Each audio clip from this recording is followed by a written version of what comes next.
Well, good morning, everybody. I'm your host, Leonid Lenny Orlov. I use he, him, his pronouns, and I'm with the Human Services Department. Before meeting the Department of Neighborhood Director, Andres Mantilla, we'll get a brief update today from our partner, the Seattle Public Library, and learn about COVID-19 and other resources in your community. Age-Friendly Seattle is committed to offering a platform for your civic participation. So please let us know what you think in the comments below. We are also committed to improving language access. So if you take a look at the bottom of your screen, on every slide today, you'll see information about how to access languages that are included with today's broadcast. If you click the gear, you can see Arabic, Chinese, English, Korean, Russian, Spanish, or you can select Vietnamese. Of course, it's one language at a time. Please note that once this video is uploaded to YouTube, there will actually be additional language options. Before handing the mic over to our friends at the library, let us acknowledge the indigenous land that the city of Seattle is on. At Seattle Human Services, we acknowledge that we're on the traditional land of the first people of Seattle, the Duwamish people, past and present. We honor with gratitude the land itself and the Duwamish tribe. Please take a look on your screen and visit duwamishtribe.org to learn more about the Duwamish, people of the inside, people who are still here, and find out how you can get involved. Thank you very much. With that, I would like to take this over to our partner, the Seattle Public Library. And in the virtual studio, we have Nancy Sloat, Older Adults Program Manager at the library. Nancy has been partnering with us since 2020, at first on just the coffee hours, which we are experiencing today, but now twice a month. And we'll talk more about the other events later in the program. Nancy, thank you so much for being here, and take it away. Oh, thank you so much, Lenny, and good morning, everyone. So I am the Older Adults Program Manager at the Seattle Public Library, and I create programs and services and advise the library on ways to make the library age-friendly and more accessible to everyone. So as Lenny said, I have a few minutes this morning to give you an update on the library as we continue to open up. And before I start, I just want to say how much I appreciate our partnership with you at Age Friendly and Seattle Human Services. So could I have the next slide? So this is great news. We are now open to 26 branches out of our 27 branches. We still have one to go, one of our smaller branches, New Holly, but there are book returns 24/7 at all of these 26 open branches. And could I have next slide? The newest branches to open just this week, actually. On Monday, the Wallingford branch opened, and on Wednesday, the Madrona branch opened. So we've got branches open in every neighborhood practically in the city. And, you know, one of my favorite activities in the library is shown on the photograph on the bottom right of the screen. It's a librarian doing a story time. And for me, that's just the epitome of what libraries are about. And I just loved seeing that picture and the toddlers in the picture. Could I have the next slide? So what's great over the last literally just week, we have increased the number of days that the branches are open, and we've added evening hours to every library. They're on selected evenings. So the library will be open, those libraries will be open till 8 o'clock. And there are many branches that are now open 7 days a week. So we are trying to get back to our pre-pandemic levels of open hours. And the Central Library downtown, of course, is also open 7 days a week. And now it's open till 8 o'clock on Wednesdays. So in the Central Library, you can go to our Fourth Avenue floor and pick up your holds and talk to people about your library cards and accounts. You can go to the Fifth Avenue floor and you can, there's a lot of seating there. There's also our fiction collection and the DVD collection for feature films and audiobooks. So it's a really beautiful space. And you can also use computers up 2 floors. We don't quite have 100 anymore computers up in what we call the mixing chamber, but the computers are spread out now a little bit. But there's plenty of computer access right now at the Central Library and in fact at all the branches. Could I have the next slide? So because our opening hours change around and we've been adding hours and days, be sure to check with your local branch or the branch that you want to go to find out the exact hours, or you can go to our website. And I posted a web address here, and I know it's going into the chat. It's spl.org/road to reopening, all one word. Or you can call our quick information or email our library staff. You know, quick information are the people on the phone lines, and they and all the other librarians who answer our electronic questions and in-person questions, they are fabulous. It's really hard to stump them. And they answer thousands and thousands of questions every month. It's really remarkable.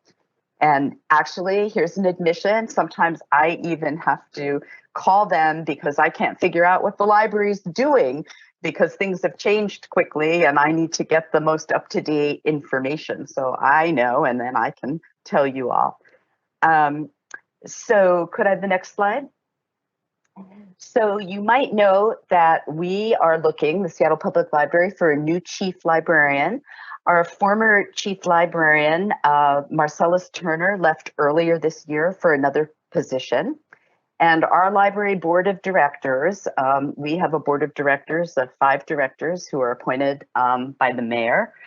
And they are doing the search, and they have a survey where they're trying to get input from the community on what's important for a new librarian. What are the important qualities in a new librarian? So we have a very quick survey, and we'll post that link also in the chat.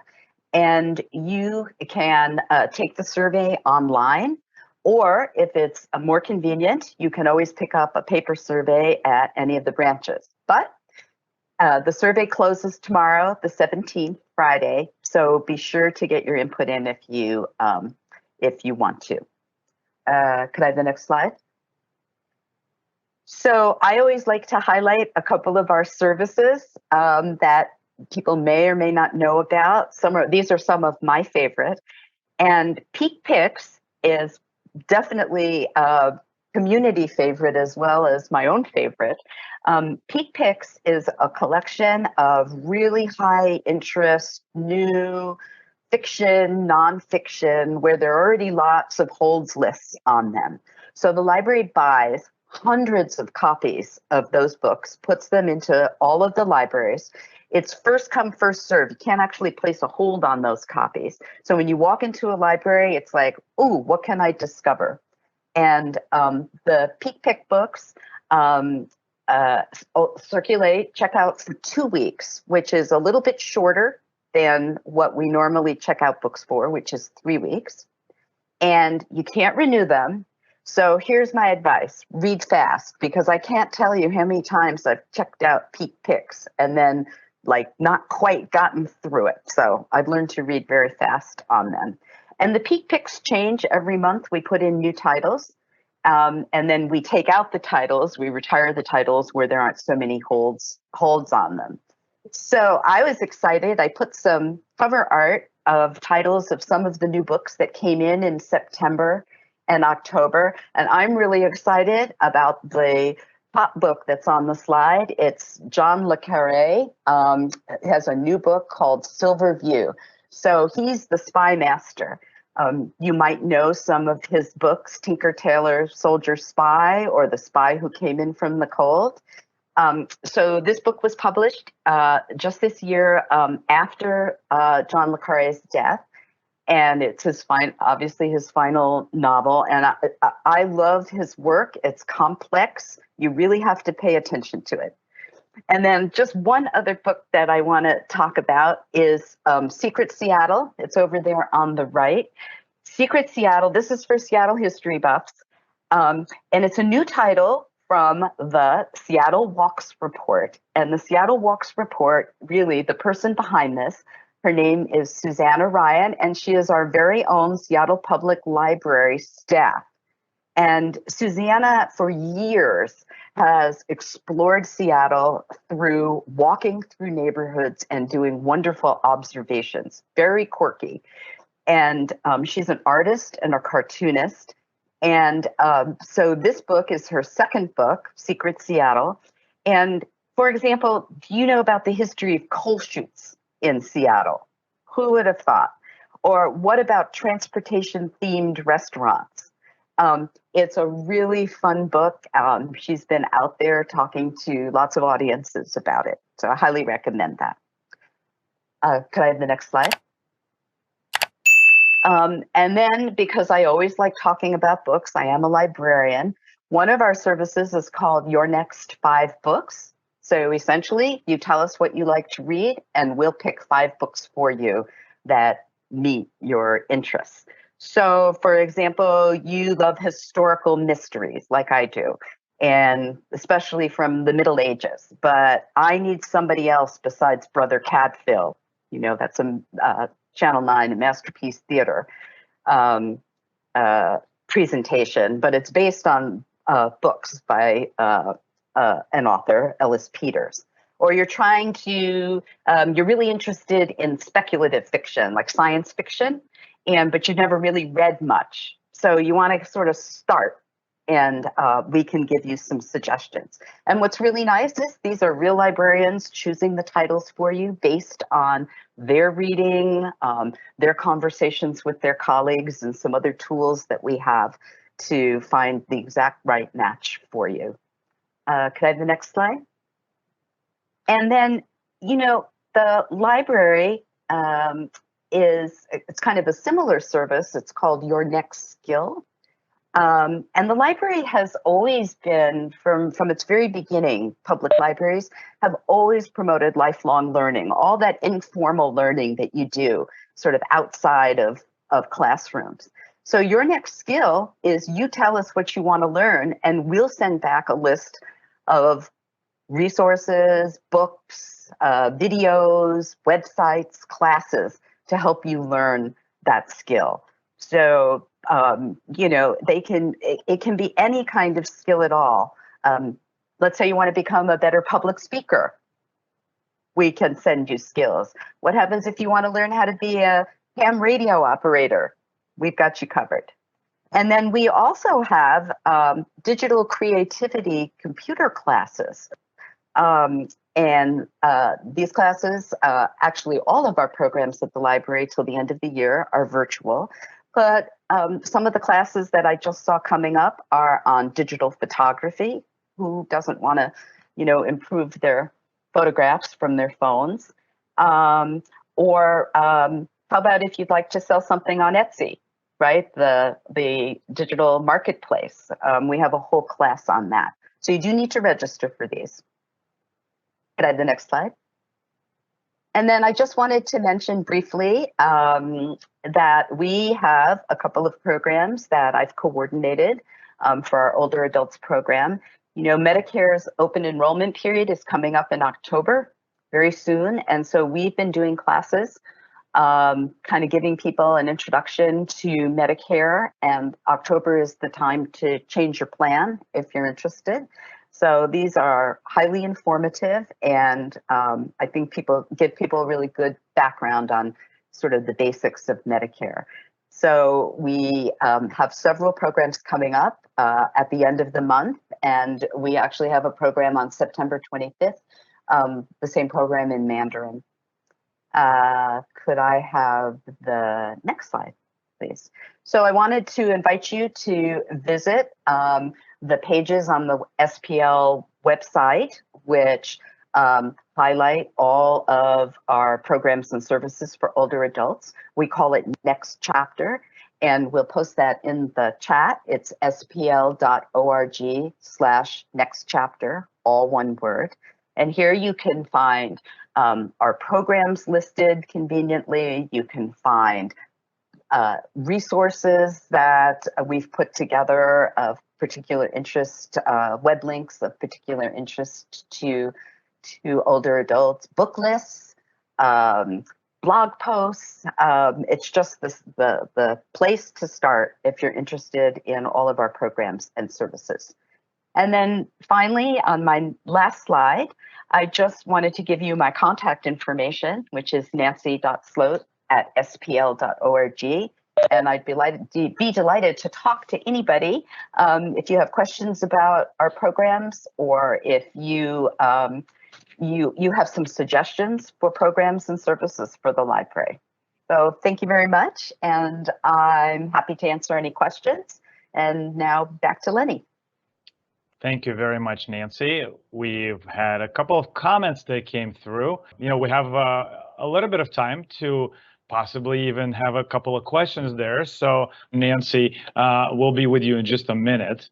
I wanted to go over some of the resources that I mentioned at the top of the program that we wanted to share with you. This is from the Public Health Seattle King County, and the way you get to it is go to kingcounty.gov and then click on the COVID link. It's right at the top of the page. And that page does tell us that masks are currently required for anybody who is over 5 years of age in public indoor settings, regardless of vaccination status. And that includes places like grocery stores and gyms and community centers. Outdoor events that are 500 or more people are also on that list, and strongly recommended is outdoor settings where physical distance of 6 feet is not possible. As we mentioned on previous occasions, vaccines will be required starting 10/18, and by vaccines I mean being fully vaccinated by that date for healthcare workers, including long-term care workers, state, county, and city employees, K through 12, educators, school staff, and early learning and higher education. Currently, only 12 years and up are eligible, and projected in the fall is 5 through 11-year-olds. And for little babies, 6 months to 4 years old, that should be available in 2022. So how do you get a vaccine? This is what the slide is about here. You can visit the website that I mentioned, kingcounty.gov, and click on COVID resources. You can also call the state coronavirus hotline, and that's 1-800-525-0127. There's also a short number that you can use to text, which is 438829. If you text your zip code, they'll respond with 3, 4, or 5 locations near you where vaccine is actually in stock, where you can go over sort of on short notice and get a jab that way. If you have questions that go beyond what you learned today at the library, for example, or what you learned later on from our main speaker, we want to remind you about Community Living Connections. It's a network of organizations in your community that offer services and resources related to aging and disability, anything really related to that, and they offer services in language, for example. So we recently had CMAR, one of the organizations that is on that network, and a number of them over the past year and a half.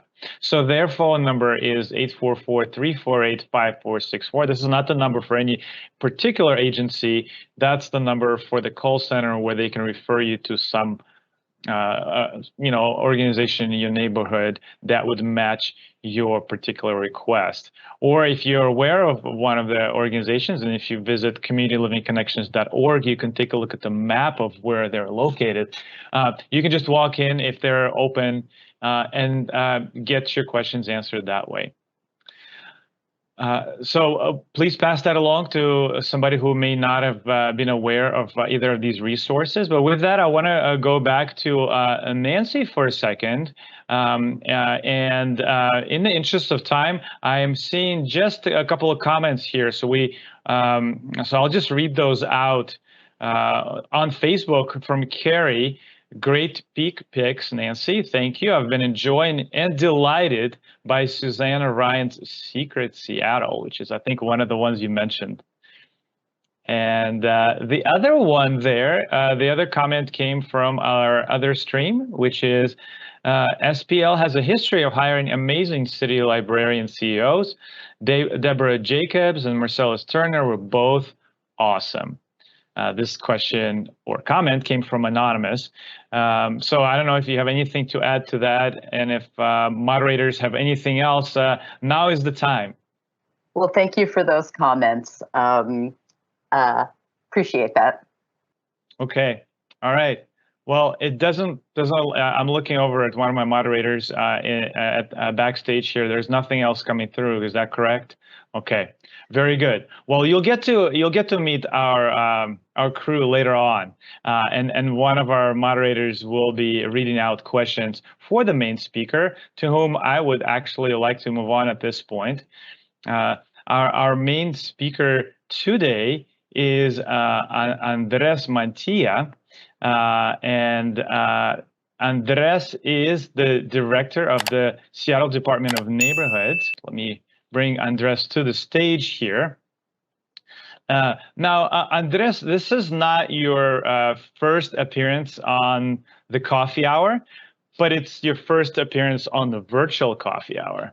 It is. When we were doing a rehearsal for this, we joked about how this was when we first started our YouTube channel, the video that we recorded to promote Andres's coffee hour, like maybe 2.5, 3 years ago. That was the very first video on our channel. So we thank you for that, for getting us started.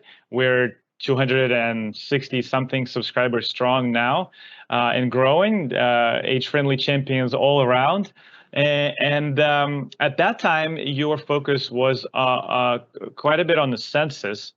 And wasn't it a good idea to have that online? I guess that was not bad thinking, whoever came up with that.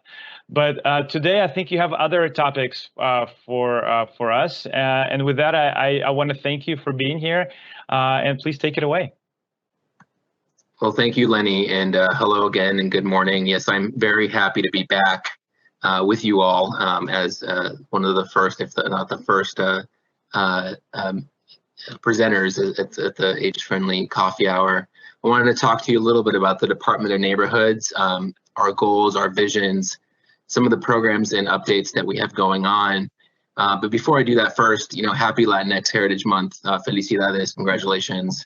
And to my Mexican friends who are joining us here today, happy Independence Day, Dia de la Independencia today and yesterday. And as a child of Latino immigrants, this month reminds me a lot of music, great food, tortas, rice and beans, music, and more. So as you see here on the slide, the Department of Neighborhoods is a government agency, but we share a lot of the same goals and values as the Seattle community, celebrating diversity, building important long-lasting relationships, and ensuring that all communities feel welcomed, they feel engaged, they feel connected and respected within the civic process of our city. At the department, at DON, we provide resources and we provide other opportunities for residents to build strong communities. That's really important for us, and to improve their quality of life. It's important for us to meet people where they are, where they gather naturally, whether even it's on virtual in these days or in their small coffee shops or small businesses or communities, to help neighbors and residents build a stronger sense of place, building closer ties and engaging with their community and city government. Next slide, please. So we have two North Stars or overarching goals of the department. We put race and equity at the center of all decisions and actions, and we invest in the power of communities to forge their own solutions. And this is really important as we talk a little bit about some of the programs that I'm going to talk about today. Next slide. So here's a few photos as I kind of continue to talk through. Lenny, if you want to just continue to scroll through, there's some of the photos of our work. But I want to start by saying that we intentionally attempt or try to center community in our work. The strength of our department is in our staff and in the community relationships that our staff have, in their ability to build authentic and trusting relationships with community. And it's really at the heart of what we do. And it's allowed us to really learn, especially now in the pandemic, after the summer that we had last year, to learn to understand and effectively engage with communities across the city, all the way from working with our age-friendly populations, to our youth populations, to our businesses, who often have little or no trust of government. So we really see ourselves as the connector, acting really as a bridge between government and community. We are involved in a whole host of issues, projects and programs all over the city. You're seeing photos of some of them now, where we provide community engagement and outreach support, ensuring that marginalized or underserved communities have a voice, have a seat at the table, have representation in city projects from the beginning to the end.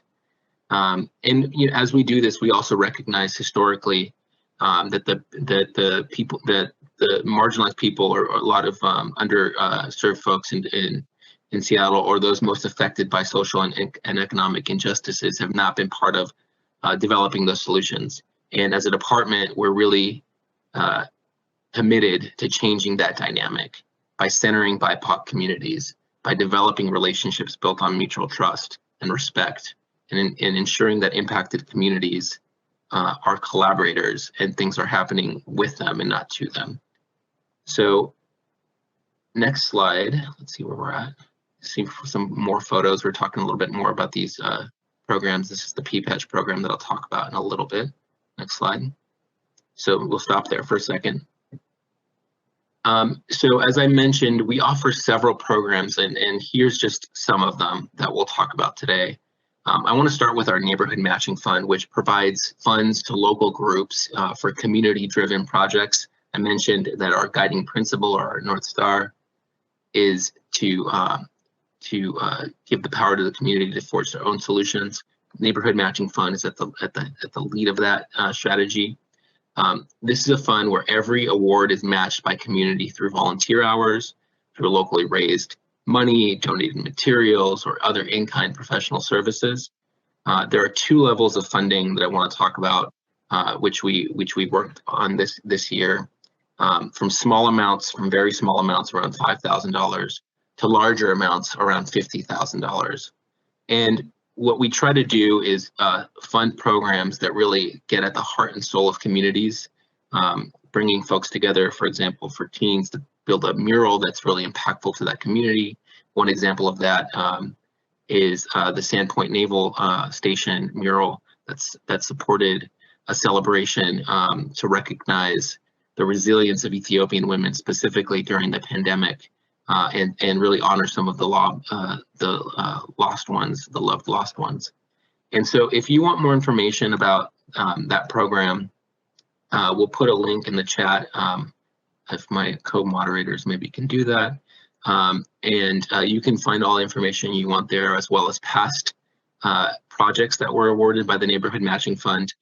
There's a saying that the Neighborhood Matching Fund probably has helped build or has fully built every school playground in Seattle, and there's a lot of those. The Fremont Troll is a Neighborhood Matching Fund project. The Hats and Boots is a Neighborhood Matching Fund projects down in Georgetown. So it is one of our cornerstone programs. Next slide. I also want to talk a little bit about our community engagement coordinators, which is a team of staff within the department that can really help you find city information that you're looking for, resources, or connect you with appropriate city staff or departments, depending on your issue, your need, or any opportunity that you're looking for. They also, these staff work throughout the city of Seattle with different communities, and they also help connect different community groups to one another that have common interests or concerns, or at times to facilitate discussions around a particular issue with the goal of helping neighbors and residents solve problems or brainstorm solutions. This program, we'll put the link in the description as well. We have 4 staff at the Department of Neighborhoods that are split geographically throughout the city. It is a program that we hope to continue to build. It's been around for a while, but you see some of our staff here in this photo. Next slide. Our Pea Patch Community Gardening Program. Hopefully you're aware of the many pea patches. There's probably one pea patch in each neighborhood in Seattle. We overall have about 89 gardens serving more than 35 or 3,600 gardeners, along with programs that serve youth, that low income and underrepresented populations. So our Pea Patch Community Gardening Program, it provides community managed open spaces for organic gardening. It's about community building. It's about food access and food justice. A lot of folks who mainly renters who use pea patches use it as a primary or as a leading source of their food. And during the pandemics, as you can see, there was a lot of time at home for some folks. We received an increase of over 300% in our wait list. So we're really excited about continuing this program. It's a great way of meeting your neighbors, meeting your residents, connecting with people who maybe you don't have a lot in common with, except for your love of gardening or of food. And so, as I mentioned, there are gardens in nearly every neighborhood you can visit. The original one, the Picardo Pea Patch, if you can get there in the Roosevelt community, it is quite a treat for you to walk around and take a look at all the growing gardening opportunities. You can visit these gardens and see what's growing, smell flowers, meet your neighbors. The Beacon Hill Food Forest is a different type of garden that has an opportunity for you to go and harvest your own fruit there or your own food. So you can walk through there and sample some of the things that are growing. You can learn more at the Pea Patch Community Gardening website. In this program, as in all of our programs, but specifically within Pea Patch and Neighborhood Matching Fund, we've really worked over the last year to really try to center BIPOC users and residents. And so you can learn more about those efforts on their websites that we'll post in the chat. Next slide, please. Our People's Academy for Community Engagement, or PACE program, is really gets at our interest in building more civic education for our Seattle residents. If you are looking to get more involved, and it's all been virtual this year, as most city meetings and city groups have been, if you're looking to get more involved in understanding how the city works and community organizing, understanding, as I mentioned, local government, or how you can participate, I really encourage you to take a look at the PACE program. It is a civic leadership program that supports and trains community members on how to be effective civic activists and leaders. If you have questions, our program coordinator and manager, Elsa Batres Boni, will put her email in the chat. But you can also learn more at the People's Academy Community Engagement website. This year, we've been really tailoring our civic activism to certain communities. And so, for example, working specifically like with the Latinx community on sessions in Spanish, and really trying to broaden the reach of the program. We had a session earlier in the year with our Black community, African American organization partnerships with Urban League and others. We also worked with the Native community and urban natives as well. And so if you represent an organization who needs certain kind of translation or different types of needs, we would be happy to work with you on how to put a session together. Next slide.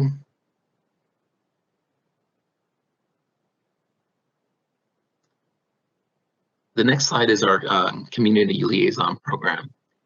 Our community liaison program was created so the city could do a better job of engaging and serving historically underrepresented communities by elevating what's called a trusted advocate model. A trusted advocate model means there are certain community leaders which are already embedded in impacted communities that are more trusted than government. And so we work with these community liaisons as independent contractors so that they can continue to build bridges between the city government and community interests. And they're involved in a whole host of issues. We work directly with older Americans through many of our programs. We work through programs that have to do with public safety, community safety. We have community liaisons that focus on with people with disabilities, with immigrants, with LGBTQA populations, people experiencing houselessness and homelessness, and more. Currently, we have about 53 community liaisons working throughout the city. And again, we work with them as independent contractors. And if you've participated in a project lately or with the department, we partner with those departments to and bring community liaisons into those meetings so that they can also provide translation and interpretation when needed, or be able to work on different projects. Next slide. So I'm really excited about this one because this year we've really, especially in the virtual space, as people are really going through social media sites and online and Facebook and things like that, we've really pushed the idea of doing people-centered storytelling.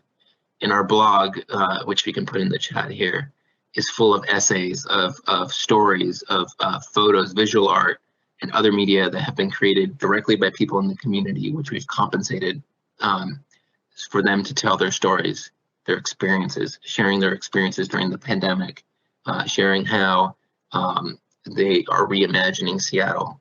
And what we do is take those stories and share them with neighbors and residents. I encourage you to read these stories. They're located on our front porch blog. Two specific campaigns that we have were around Reimagine Seattle. Talk a little bit more about reimagination and how the Department of Neighborhoods is looking at that. But we had a campaign called Reimagine Seattle and one called Rediscover Seattle, which was really focused on small businesses that you could visit during the pandemic. During API Heritage Month, we focused on API leaders. We're focusing on Latinx leaders right now during this month. And so really excited to continue that work. Next slide. Great. So these are just a few of our programs. I know I went through a lot of information. The department has a lot going on right now, and community is as interested in being engaged as ever. But these are just a few that we thought you might be interested in. But I really want to focus that our role is to make it easier for you and your communities, your organizations, your families to participate, to engage in, and to communicate with city government and with each other. We are here as a department to ensure that the city provides you with information and opportunities for participation that is both equitable, that's accessible, that's easy to understand. And we know that there's never enough engagement. We always have to continue to do more. So we're really open to feedback. We're really open to seeing what we can continue to do and do better. We're constantly in evaluation so that we're not doing only one kind of engagement, but different things that maybe work for different communities. Some folks really work well with virtual. Some others still need that face-to-face, interaction. So I really encourage you to participate in these programs and learn more on our website. Next slide.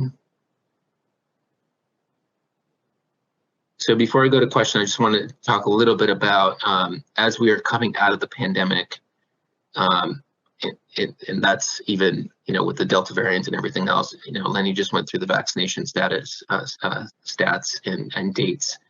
Our department is prioritizing also reimagination, and that means looking to the future to change the way that government operates and how we do our work, and help our communities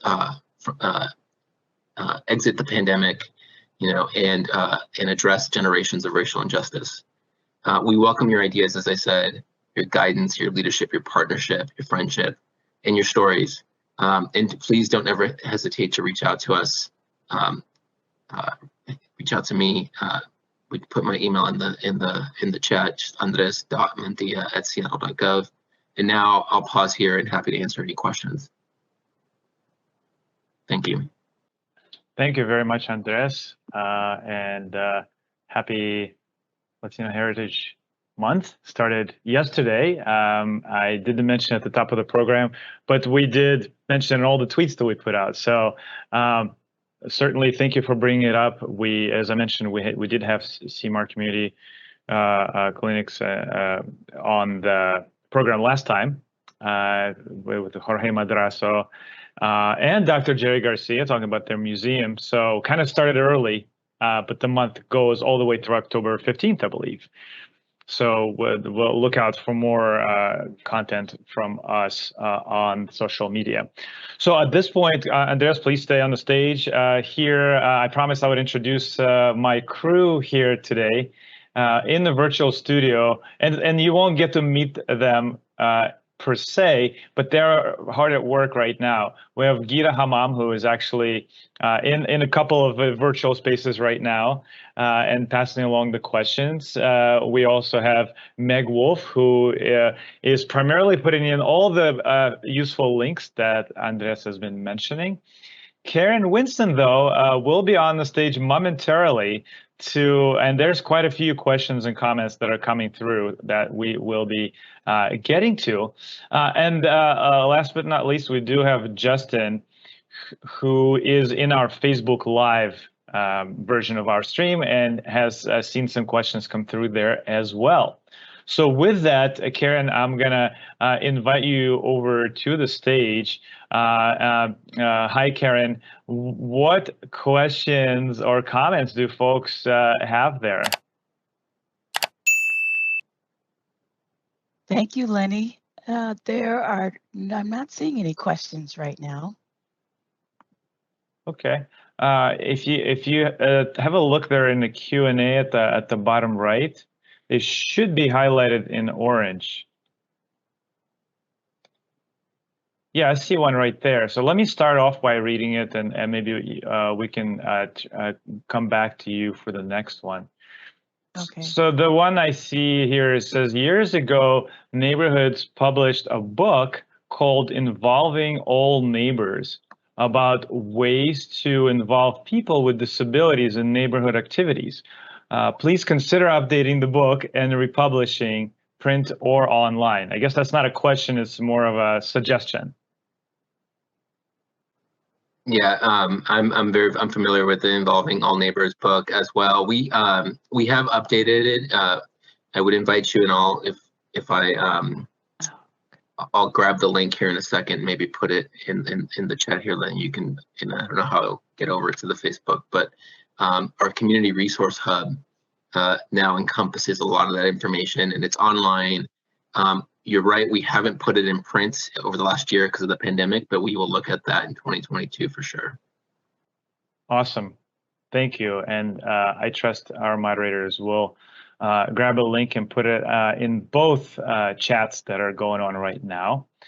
So Karen, why don't we go to the next one? Did it ever show up for you there? No, I'm not seeing any questions, Lenny. Okay. All right. Well, let's see if we can. Well, we got to meet Karen. So Karen works in Aging and Disability Services. She actually she staffs Mayor's Council on African American Elders, and which is a group that we have talked about over the past couple of years, and we've had speakers that represented, like Dr. Amara Abe, and we encourage you all to visit our YouTube channel, and moderators, please add that link to the chat for folks to check out those events. So Karen, I'm gonna then invite Gita to the stage for the questions. Hopefully they're showing up for Gita though. Let's find out. Gita Hammam is we're age friendly at Agent Friendly Seattle. Gita is our intern from the University of Washington. She is supporting us with outreach, including events like this. Are the questions showing up for you, Gita? They are. Thank you, Lenny. And one of the comments says, I miss my neighborhood service center and rarely hear from the neighborhood coordinators anymore. Any chance Seattle's little city halls will come back someday? Yeah, great question. We, the neighborhood service centers, I don't know where the question came from in terms of where geographically they live, but the neighborhood service centers still are in operation. The central area one moved a few blocks because there was a development there on 23rd and Jackson. But you're right, the neighborhood service centers during the pandemic have moved to a different kind of operation. We are really looking forward to continuing to expand the neighborhood coordinators, as you mentioned, or as I mentioned in my PowerPoint, the community engagement coordinators, because we really value that connection from neighbor to neighbor and resident to resident. So really looking forward into next year to be able to kind of enhance that program a bit. And we continue to work with the neighborhood service center staff. A couple of years ago, the neighborhood service centers, which used to be under the Department of Neighborhoods, was transitioned to a different department, department called FAS, Finance and Administrative Services, because they are the ones that process all the a lot of the payments, a lot of the utility service work as well. And so we work really closely with them, but would love to see some more neighborhood service centers as well. Awesome. Okay, we do have another question. It says, Neighbor Day is pretty cool. It is usually the day before Mother's Day in May. It would be great to put next year's date on your website this year so people who want to organize something can get an early start. So it's a comment, not a question. Yeah, but I'll just talk about, and for those who don't know what Neighbor Day is, it started in the mid-90s. Under then Mayor Norm Rice and a powerful community activist, Judith Wood, suggested having a day where neighbors came together and celebrated relationship and fellowship with one another.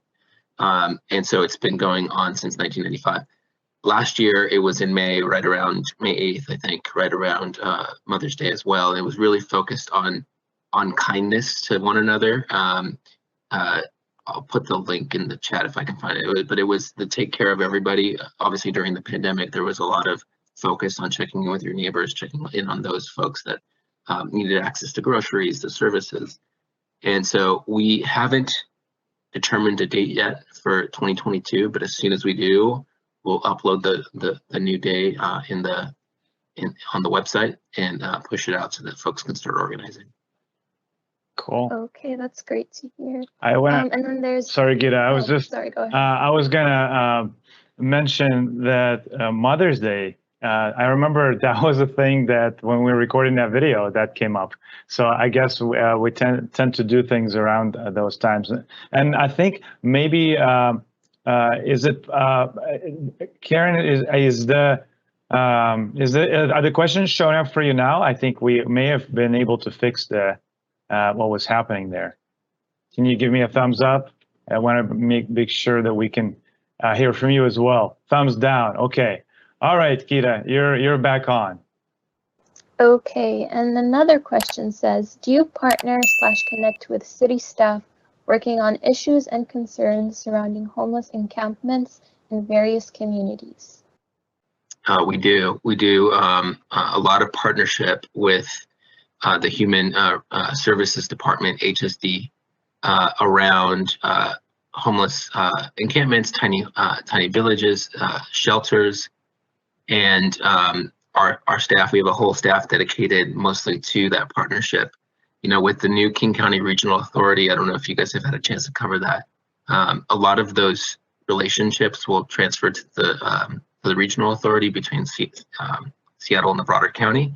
But part of our work is not just working with neighbors who have questions around encampments, but as things are being cited, tiny home villages, working with residents, neighbors, and businesses to answer their questions, to look at impacts, to look at services. And so we have a really great staff member that does that. And in 2022, as I mentioned, some of that work will be taken over by the regional authority. But I would imagine that we would continue to be involved in some way. All right, and it looks like we got. Why don't we give you a break, Geeta? Thank you so much, and keep bringing those questions over because I think there's more coming. In the meantime, Karen, welcome back to the stage. What's our next question there? Thank you, Lenny, and I apologize for the glitch. The next question is, how difficult is it to get a spot at a P-patch? Well, as I mentioned, we saw a huge increase, over 300% in our waiting list, and we have over 3,600 plots. But we're constantly looking at placing folks within our P-patches in our 89. So we have 89 gardens, and some more that are kind of private community gardens that we do partnerships with, for example, with Seattle Housing Authority, amongst others. So I would encourage you to join the wait list. It does take some time depending on what district of the city you're in. So obviously the city is divided now into 7 districts. Some have longer waiting times based on the availability and size of the P-patch, and some have shorter ones. And so as part of our focus on BIPOC gardeners and residents, we are taking a look at the wait lists and seeing kind of where are there disproportionately more longer wait times, et cetera. So I would encourage you to join, and if you have questions, you can touch base with our P-patch supervisor, Kenya Freedy, and I'll put her email in the chat here. Okay, great, thank you. And looks like we have one more question. Will the Department of Neighborhood eventually allow for community groups to borrow language or ASL interpreters to help us have full engagement at community meetings? I'm paying $570 out of my own pocket just for ASL at one meeting. It's a good question, one that we get often. And I will tell you that we haven't figured that out yet because the demand for language access needs is so high. We have good partnerships with Language Line. Our community liaisons right now are doing a lot of work for our city departments and for the Department of Neighborhoods, but there's always opportunity for partnership. So, you know, I'm sorry for maybe not as clear of an answer or the answer that you'd like, but if you have questions around that, or if you want to reach out to us, we'll see if there's a partnership that we can put forward. But overall, an overall policy for the department right now, we just don't have one for working with community organizations to provide funding specifically for interpretation. Now, as part of our grants, so our neighborhood matching fund, and if you go through those processes, you can build in those costs into your grant. For some of the smaller grants up to $5,000, that might be an option, but love to learn more about kind of what kind of meeting you're talking about and see if we can be of assistance. Just real quickly here, Andreas, sorry, Karen, I'm a language access liaison for the Human Services Department, and there's currently work being done across departments at the city on implementing the language access executive order that was put forward some 4 or 5 years ago by the interim Mayor Burgess. That's what that looks like is that we're coming up with fiscal year 23 budget. So currently, Andres, as you said, there is not a consideration, but there may be moving forward. And so to me, that's a welcome sign. We can do more with less, like these translated captions, but we can probably provide even better language access if we could put real funding and strategy behind it. And that's what we're currently trying to work out. Karen, you're on. We probably have time for one more.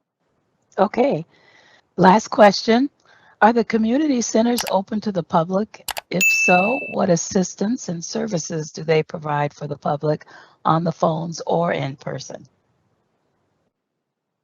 Yeah, and this one might be one where I need to follow up because I don't know the latest status. I know some community centers are open, some pools, others aren't.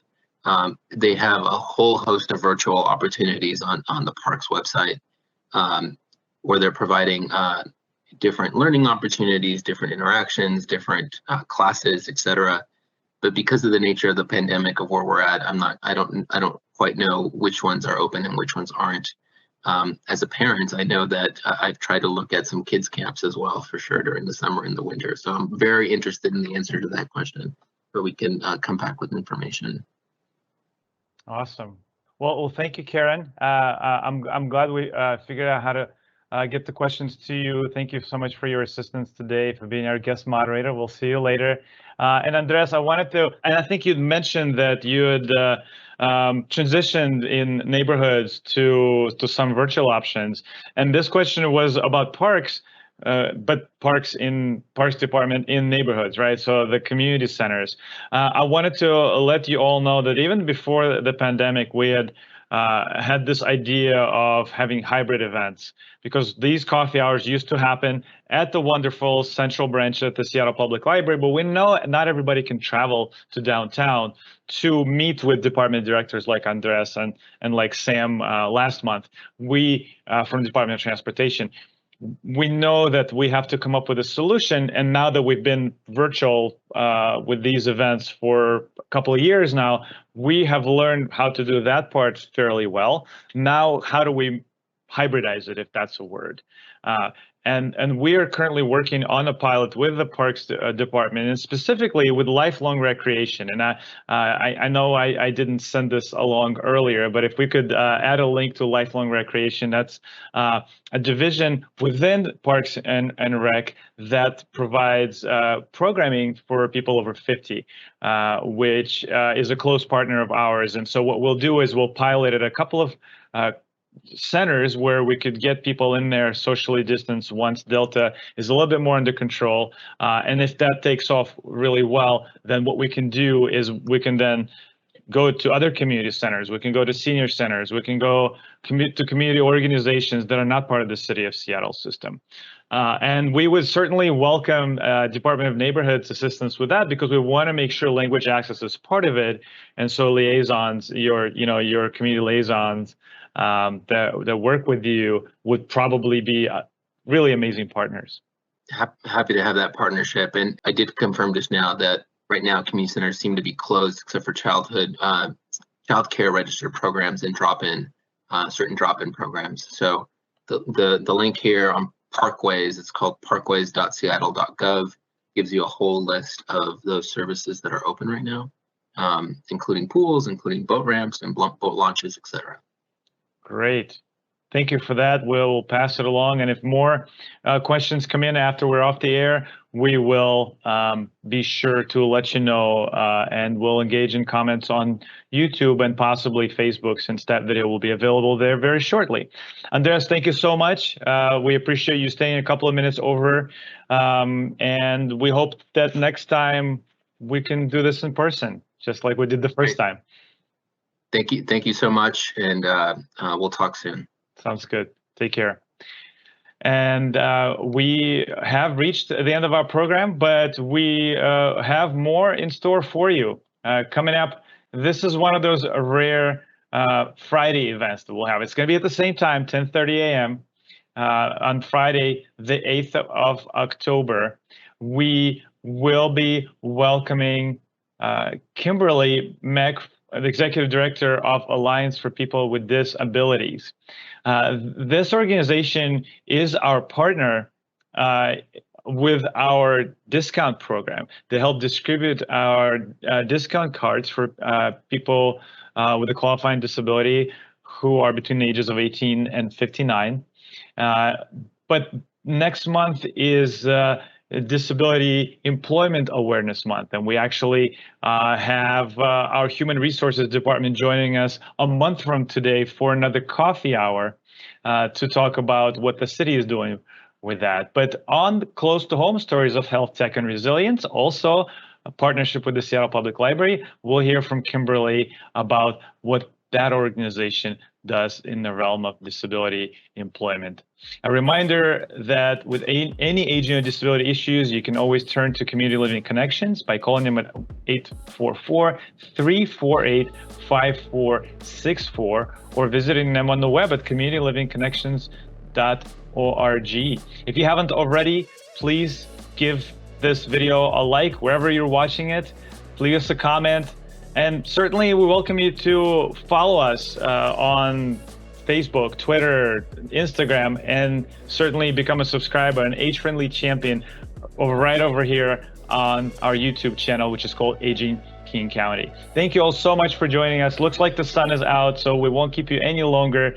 We'll see you all in a couple of weeks on Friday, the 8th of October, for our Close to Home presentation.